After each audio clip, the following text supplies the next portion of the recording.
History was made last night. We've got highlights right here at the breakfast table. GMFB presented by Intuit QuickBooks, live in New York City. Gross day out in the streets. Nice and warm and cozy in here with Peter Schrager and Kyle Brandt.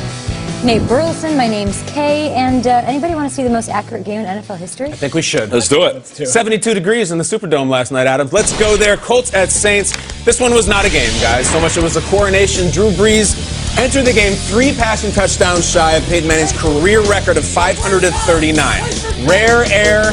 He needs just a couple to tie it. He needs 3 to break it. Would he get it? Up 3-0 early in the red zone. Who's he going to? Can't guard Mike. Touchdown. Michael Thomas had 12 catches on 12 targets last night. He is unbelievable, and he gets number 1. All right, so let's tick up to 538. 538. Drew Brees just marching right down the field. Now it's 10-0. What do you got? Traquan. Traquan over the middle. Traquan Smith, 21-yard touchdown. That ties Peyton Manning, guys. 5-9. Look at these beautiful people with their homemade sign crossing it out, but they need one more. You never give up on the Colts, right? Did they play defense? They want to spoil the party? Nah, they don't. Third quarter. Saints way up, 20-0 red zone. Do they get the record breaker? Yes! Josh Hill. Josh Hill, who Brees said was a fitting recipient because he's been an unsung hero since joining the team as an undrafted free agent in 2013, I believe it was, years ago. There's the Brees family. We remember his son at the Super Bowl and the confetti. The headphones. The headphones, they're back. And then Brady tweets with a little wink at the end, but it's worth trying to compete. All right, Tom. That's good. Good luck, buddy. Throw it to Edelman, I guess. Brees throwing it to everybody, hugging Peyton. He's been there the whole way. There's the pink headphones Kay mentioned. They're a family tradition. Now it's 27-0. You want to do one more? Let's go to the Joker, they call him. Taysom. Watch Taysom. Oh, it's so great to watch. He was all over the place. We got him 6 fantasy points, about to start him. Can't do it, though. Okay, look, who is that? Brees. Look at that. He's got the birthmark. He's got everything. Drew Brees was up there 34-7. Guys, Brees, 29 of 30 for over 300, and he now sits on 541, looking down at living legends Peyton, Brady, Favre, Marino, and piling. But like Brady said, he is still trying to tick on these things, and he better start fast. So let's hear from number 9. The crown prince of the NFL, New Orleans of the planet Earth. We all love him. He breaks Peyton Manning's all-time passing touchdowns record. Your night, Drew Brees. It was special. Everything about the night, you know. I don't know how they pick. I don't know how they pick them, right? Monday Night Football, playing the Colts, right? The team that, you know, we won the Super Bowl against 10 years ago. So the whole Super Bowl 44 team is back for the 10th anniversary, and obviously national television, you know, big game, and now, you know, that record in the balance as well, and just kind of makes you shake your head, you know, just, are you kidding me? You know, I'm not sure how we got here. It just, you know, kind of makes your whole life and career flash before your eyes. Been a pretty brilliant career for you, Drew Brees. Taking a look at the playoff picture, we told you this is what was going to happen if they won. The Saints creating a 4-way tie atop the NFC. They remain the 3 seed based on the conference record tiebreaker. They could potentially finish 13-3. They still have to play on Wild Card Weekend. Even if that happens, they can win out if they need a little help to improve their seeding there. But back to Brees, masterful night. But one of the greatest of all time, passing Peyton Manning for the most touchdown passes in NFL history. And I think what's even more impressive is setting the single-game completion percentage record, having just 1 incompletion to 4 touchdowns. Nate, what do you think of his performance and what makes him so special? Drew Brees, he plays with a calm, a confidence, precision that puts him on a football god-like level. Ever since he's come into the game, he's built on the talent that he was blessed with. He has the composure of a composer. And one thing that we don't say enough when it comes to Drew Brees is that he has a Jordan quality. And it's fitting because he had the Jordan shirt on. Sure. He makes the talented guys around him that much better. You know, we say that a lot about other individuals, but we don't say that about Drew Brees. When you think about the household names that we're familiar with when it comes to Saints offensive players, they're all attached to one dude, and that's Drew Brees. And that's what makes him special. And finally, it's that leadership. I don't think there's a guy that embraces that role, and not just in his team when he's trying to get him hyped for a game, but a guy who embraces the role and identifies with a city that he helped recover from one of the most tragic incidents this nation has seen, Katrina. So Drew Brees has so many elements to his game, and that's what makes him one of the greatest. And some will say, even though he doesn't have the Super Bowl rings like Tom Brady, there's people that will argue it, and I'm okay with backing them up occasionally, that Drew Brees is the greatest quarterback of all time. What did you think about what you saw last night, even going back to last week, as far as what he's doing with his strength of his arm at the age of 40 this late into the season? You know, Drew Brees and Tom Brady, even, glimpses of Phillip Rivers, I think they're dispelling the fact that you hit your height of athleticism right around 30 years old. Now the new mark is 40. If you handle your career right, take care of your body, and you stay on point, you can play well into your 40s. What's most impressive about this is Drew Brees is not supposed to be here. Peyton Manning got drafted right in Indianapolis, cranked out a decade and a half in the Dome. Tom Brady's played for the same head coach his entire career. Drew Brees' career comes from a broken home, in a sense. Let me tell you what I'm talking about. Let's go back to San Diego. This thing was almost over, guys. Let's go to Week 17, 2005. Drew Brees is playing on the franchise tag for the Chargers because they already have Phillip Rivers. Last game of the regular season, ball goes down. Jumps on it. He gets crunched, hit by John Lynch, Gerard Warren. The labrum is torn. The shoulder is shot. His time in San Diego is done. This could have been a wrap. Never mind 500-something touchdowns. Guys, the Chargers looked at him, and the Dolphins looked at him. Second-year Dolphins head coach Nick Saban said, maybe we get Drew Brees.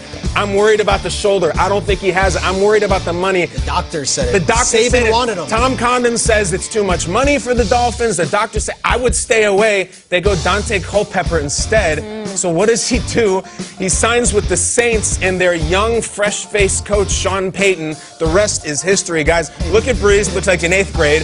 Peyton looks like he's like the freshman in high school. My question is, if it doesn't happen, is Nick Saban a Super Bowl winning head coach in Miami? Is Drew Brees a Hall of Famer? Maybe it doesn't work out. Is Sean Payton coaching the Crimson Tide right now? Ooh. We don't know, but he didn't have it easy. He broken home in his career. All these years later, looking down on him, it was never supposed to happen. It's an amazing journey. Yeah, I get very sensitive to this NFL 100 list because I feel like too often we honor the guys from the 20s and 30s, and maybe the guys that we're watching and living in present time aren't getting the same treatment from this blue ribbon panel.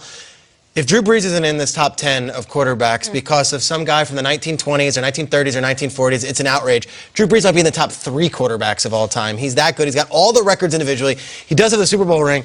And I thought last night was kind of telling for Brees. Like Kyle said, he's got an unorthodox style to the path to where he's been. He's also got an unorthodox body type. He's not this 6'6", chisel. He's not Peyton Manning. Last night, Drew Brees, at the end of the second quarter, broke the record. If you guys remember, there was a play. Here's the pass. This is what we thought was going to be the record breaker, and it's vintage Drew Brees. Rolling out, pointing out, finds his guy, touchdown. Everyone's off the couch. Everyone's off the couch. But there was a flag. And that's kind of been the story of Brees' year. And Brees' career, in a way. Sure. Brees, 6th quarterback at Purdue when he showed up. 6th guy in the depth chart, has to win out. Brees goes to San Diego where he's fighting for Doug Flutie for 2 years, and then finally they draft Phillip Rivers while he's still on the roster. And now always overlooked by the Aaron Rodgers and the Peyton Mannings and the Tom Bradys. Is this not the year? I mean, maybe this is the year for Drew Brees. Breaks this record here. He's going to hold this record, I think, for the rest of the season. I don't think Brady's going to have some 6-touchdown game.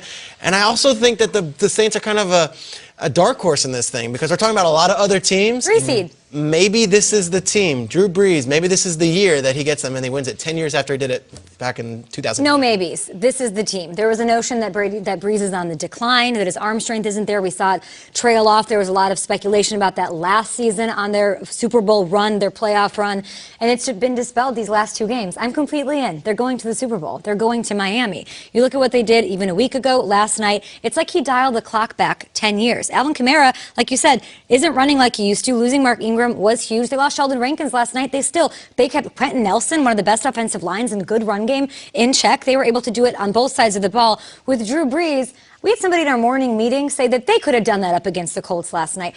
Brady's not doing what Drew Brees did last night. Even look at this one play. He was escaping the pocket, dealing with corners. But if you look at this shot, this is a fadeaway. Look at him. A fadeaway to Jared Cook. It was a beautiful throw. I haven't seen that out of Drew Brees in a while. So even to see those things, him escaping pressure, him getting outside the pocket, him making play after play, he was so accurate and dialed in a dominant performance. I don't care who they're playing. Brady's not making throws like this in 2019. Yeah. Listen, man, it does seem like it's destiny how the last couple of seasons ended for the Saints. And with the record being broke this past weekend, it seems like it's fitting that New Orleans is going to the Super Bowl. You going to crown him now, Nate? But I feel like San Francisco Four-way might have tie. something to say about Four-way that, tie. Kay. I I know. mean, as passionate as you are, I still have to respect the NFC NFC playoffs because will be wild. they are talented from top to bottom when You're you look right. at the 4 division leaders and then the people sitting outside in the wild card spots. Woo! Very fitting that this happened at home. The completion percentage and the touchdown, their last home game of the Monday regular night, season too. of 2019. It always happens. Yeah. How do you get that arm strength back? What are resistance bands or something? What the hell is that? What if missing Kyle. that time, Oh, those ropes. Maybe that wasn't what it was. walking maybe around the all room. fits together at the same Oh, time? yeah, what he's The at. hip dance that Right? Dak does. You gotta make that's pliable, isn't that what it is? Very pliable. Can you show me that one more time? No, it was there's- a Come on, little more of a baby. It's Fonz, just- yeah. twist The and shout. DB9 method. This is They it, shouldn't guys. have flagged the celebration, right?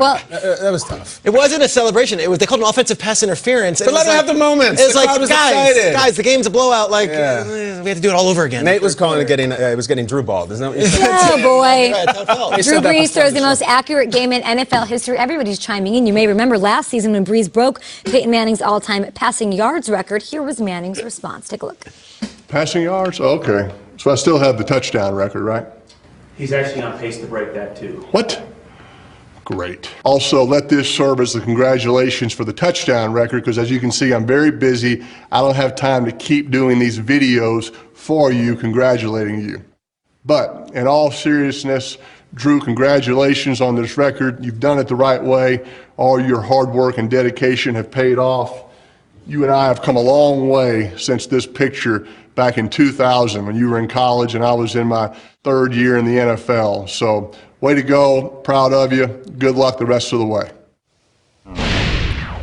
Drew Brees could not miss. Brett Favre tweeting, congrats, Drew Brees, on an amazing achievement. Wilson, Danger Russ, tweeting this picture with simple caption, legend. We got more action, of course, more highlights. We'll break down the playoff picture. We'll head over to the AFC, but let's take a look at what is on deck for Saturday, only right here on NFL Network. A triple header. The Texans